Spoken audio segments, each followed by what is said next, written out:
अब हम द्वितीय अध्याय का सार जानेंगे। ओम श्री परमात्मने नमः।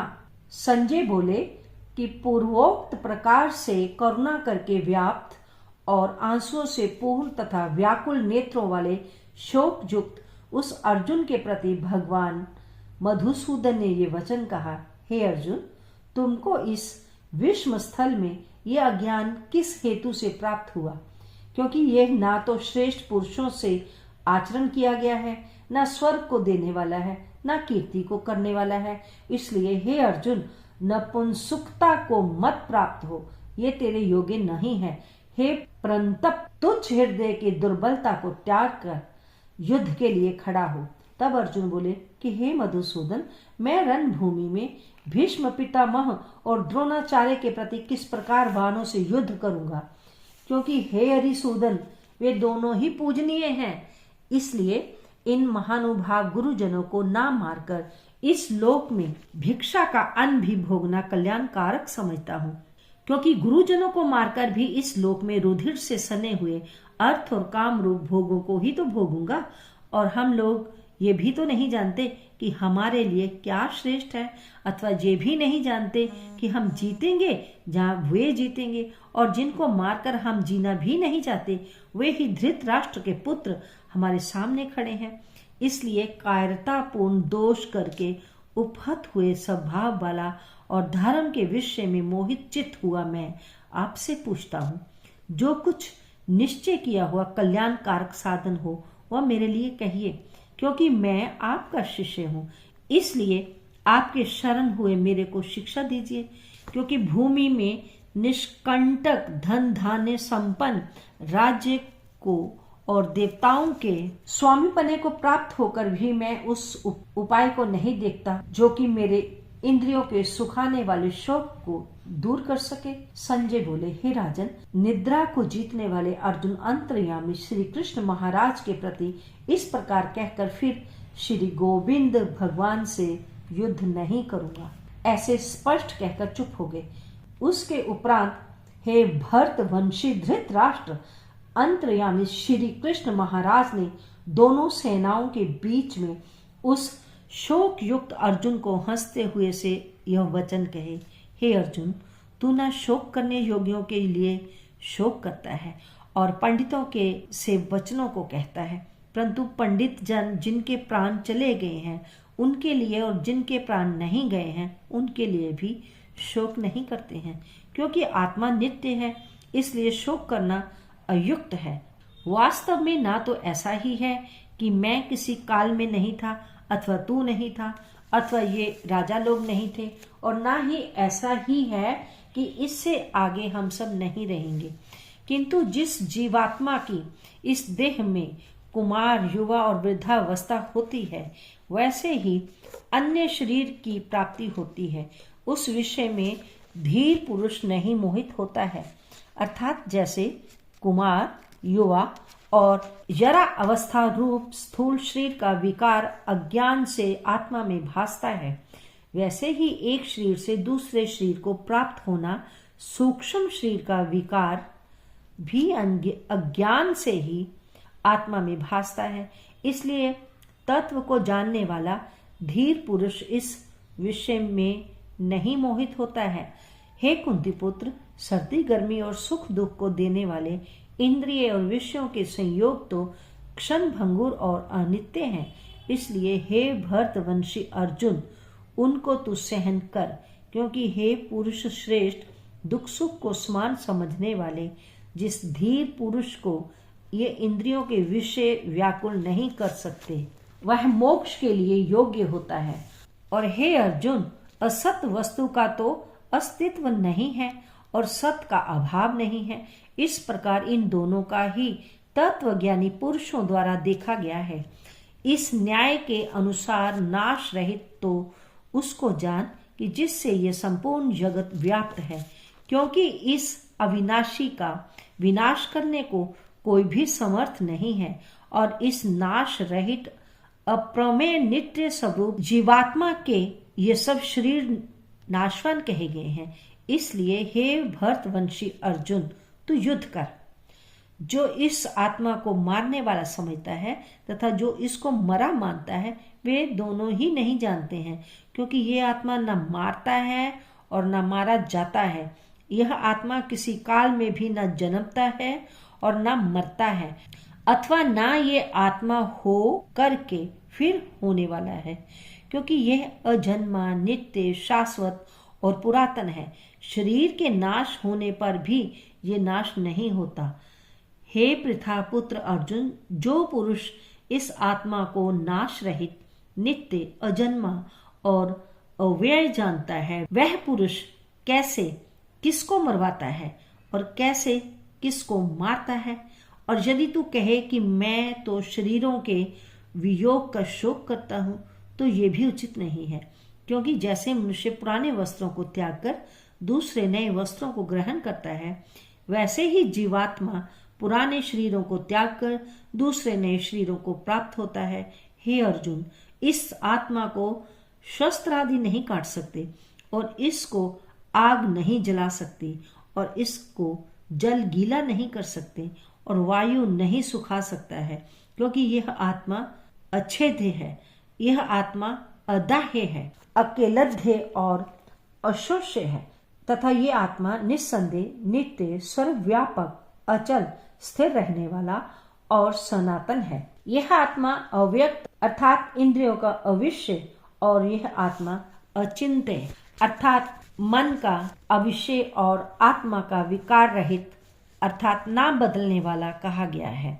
इससे हे अर्जुन, इस आत्मा को ऐसा जानकर तू शोक करने योग्य नहीं है, अर्थात तुझे शोक करना उचित नहीं है। यदि तू इसको सदा जन्मने और सदा मरने वाला माने, तो भी हे अर्जुन, इस प्रकार शोक करने को योग्य नहीं है, क्योंकि ऐसा होने से तो जन्मने वाले की निश्चित मृत्यु और मरने वाले का निश्चित जन्म होना सिद्ध हुआ। इससे भी तू इस बिना उपाय वाले विषय में शोक करने को योग्य नहीं है। ये भीष्मादि के शरीर मायामय होने से अनित्य है, इससे शरीरों के लिए भी शोक करना उचित नहीं है, क्योंकि हे अर्जुन, संपूर्ण प्राणी जन्म से पहले बिना शरीर वाले और मरने के बाद भी बिना शरीर वाले ही हैं। केवल बीच में ही शरीर वाले प्रतीत होते हैं। फिर उस विषय में क्या चिंता है? हे अर्जुन, ये आत्म तत्व बड़ा गहन है, इसलिए कोई महापुरुष ही इस आत्मा को आश्चर्य की ज्यों देखता है और वैसे ही दूसरा कोई महापुरुष ही आश्चर्य की ज्यों इसके तत्व को कहता है और दूसरा कोई ही इस आत्मा को आश्चर्य की ज्यों सुनता है और कोई कोई सुनकर भी इस आत्मा को नहीं जानता। हे अर्जुन, यह आत्मा सबके शरीर में सदा ही अवध्य है, अर्थात जिसका वध ना किया जा सके। इसलिए संपूर्ण भूत प्राणियों के लिए तू शोक करने वालों को योग्य नहीं है और अपने धर्म को देखकर भी तू भय करने के योग्य नहीं है, क्योंकि धर्म युक्त युद्ध से बढ़कर दूसरा कोई कल्याणकारक कर्तव्य क्षत्रिय के लिए नहीं है। हे पार्थ, अपने आप प्राप्त हुए और खुले हुए स्वर्ग के द्वार रूप इस प्रकार के युद्ध को भाग्यवान क्षत्रिय लोग ही पाते हैं, और यदि तू इस धर्मयुक्त संग्राम को नहीं करेगा तो सब धर्म को और कीर्ति को खोकर पाप को प्राप्त होगा और सब लोग तेरी बहुत काल तक रहने वाली अपकीर्ति को भी कथन करेंगे, और वह अपकीर्ति माननीय पुरुष के लिए मरण से भी अधिक बुरी होती है। और जिनके लिए तू बहुत माननीय होकर भी अब तुच्छता को प्राप्त होगा, वे महारथी लोग तुझे भय के कारण युद्ध से उपराम हुआ मानेंगे और तेरे वैरी लोग तेरे सामर्थ्य की निंदा करते हुए बहुत से ना कहने योग्य वचनों को कहेंगे। फिर उनसे भी अधिक दुख क्या होगा? इससे युद्ध करना तेरे लिए सब प्रकार से अच्छा है, क्योंकि जा तो मरकर स्वर्ग को प्राप्त होगा अथवा जीत कर पृथ्वी को भोगेगा। इससे हे अर्जुन, युद्ध के लिए निश्चय वाला होकर खड़ा हो। यदि तुझे स्वर्ग तथा राज्य की इच्छा ना हो तो भी सुख दुख, लाभ हानि और जय पराजय को समान समझकर उसके उपरांत युद्ध के लिए तैयार हो। इस प्रकार युद्ध करने से तू पाप को प्राप्त नहीं होगा। हे पार्थ, ये बुद्धि तेरे लिए ज्ञान योग के विषय में कही गई और इसी को अब निष्काम कर्म योग के विषय में सुन। जिस बुद्धि से युक्त हुआ तू कर्मों के बंधन को अच्छी तरह से नाश करेगा। इस निष्काम कर्म योग में आरंभ का अर्थात बीज का नाश नहीं है और उल्टा फल रूप दोष भी नहीं होता है। इसलिए इस निष्काम कर्म योग रूप धर्म का थोड़ा भी साधन जन्म मृत्यु रूप महान भय से उद्धार कर देता है। हे अर्जुन, इस कल्याण मार्ग में निश्चयात्मक बुद्धि एक ही है और अज्ञानी सकामी पुरुषों की बुद्धियां बहुत भेदों वाली अनंत है।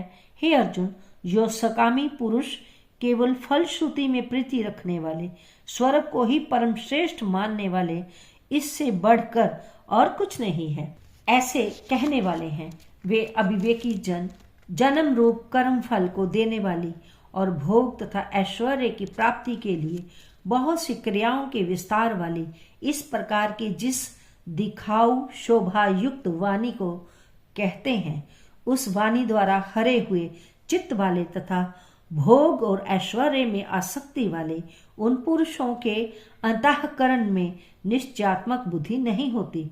हे अर्जुन, सब वेद तीनों गुणों के कार्य रूप संसार को विषय करने वाले अर्थात प्रकाश करने वाले हैं। इसलिए तू निष्कामी और सुख दुख आदि द्वंद्वों से रहित नित्य वस्तु में स्थित तथा योगक्षेम को न चाहने वाला और आत्मप्रायण हो, क्योंकि मनुष्य का सब ओर से परिपूर्ण जलाशय के प्राप्त होने पर छोटे जलाशय में जितना प्रयोजन रहता है, अच्छी प्रकार ब्रह्मा जानने वाले ब्राह्मण का भी सब वेदों में ही उतना ही प्रयोजन रहता है।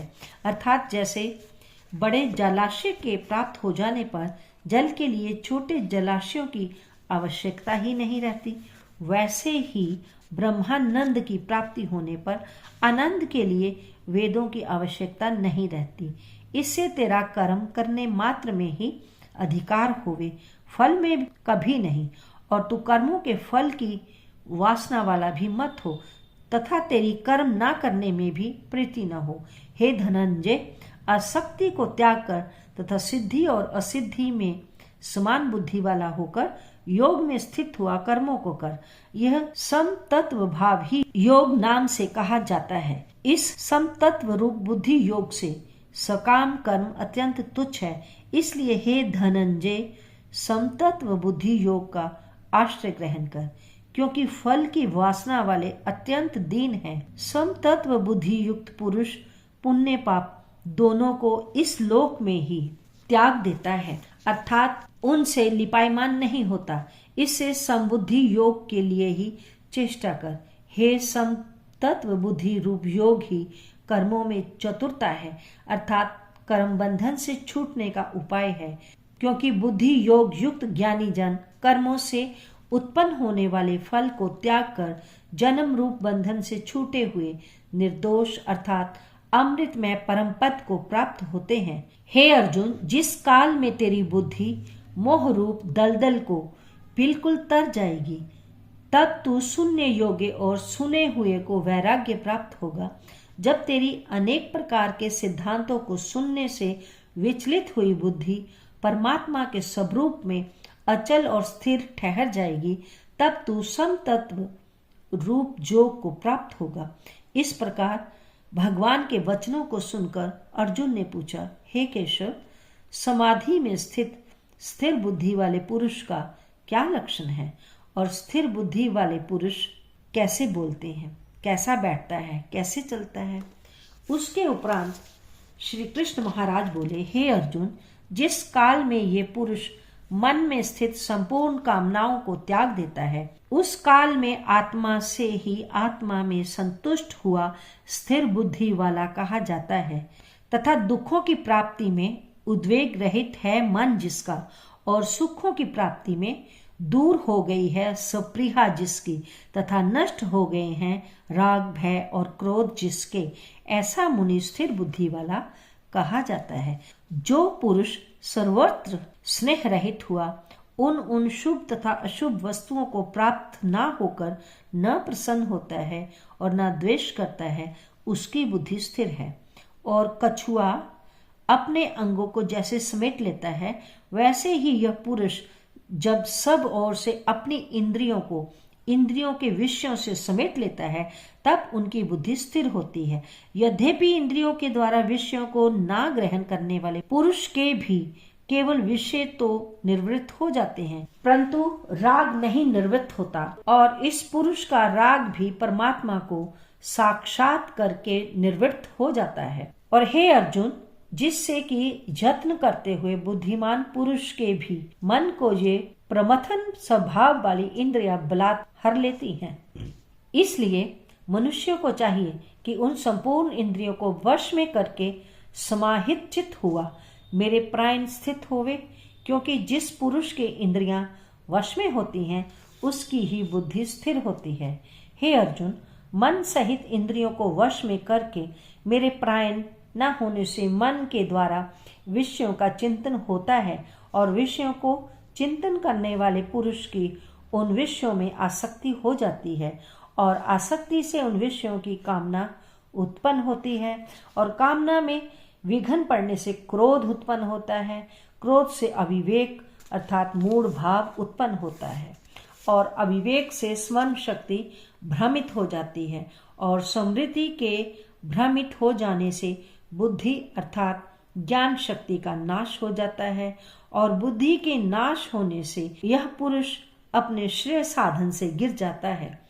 परंतु स्वाधीन अंतःकरण वाला पुरुष राग द्वेष से रहित अपने वश में की हुई इंद्रियों द्वारा विषयों को भोगता हुआ अंतःकरण की प्रसन्नता अर्थात स्वच्छता को प्राप्त होता है। उस निर्मलता के होने पर इसके संपूर्ण दुखों का अभाव हो जाता है, और उस प्रसन्न चित्त वाले पुरुष की बुद्धि शीघ्र ही अति प्रकार स्थिर हो जाती है। हे अर्जुन, साधन रहित पुरुष के अंतःकरण में श्रेष्ठ बुद्धि नहीं होती है, और उस अयुक्त के अंतःकरण में आस्तिक भाव भी नहीं होता है, और बिना आस्तिक भाव वाले पुरुष को शांति भी नहीं होती। फिर शांति रहित पुरुष को सुख कैसे हो सकता है? क्योंकि जल में वायु नाव को जैसे हर लेता है, वैसे ही विश्व में विचरती हुई इंद्रियों के बीच में जिस इंद्रिय के साथ मन रहता है, वह एक ही इंद्रिय इस अयुक्त पुरुष की बुद्धि को हरण कर लेती है। इससे हे महाबाहो, जिस पुरुष की इंद्रियां सब प्रकार इंद्रियों के विषयों से वश में हुई होती हैं, उसकी बुद्धि स्थिर होती है।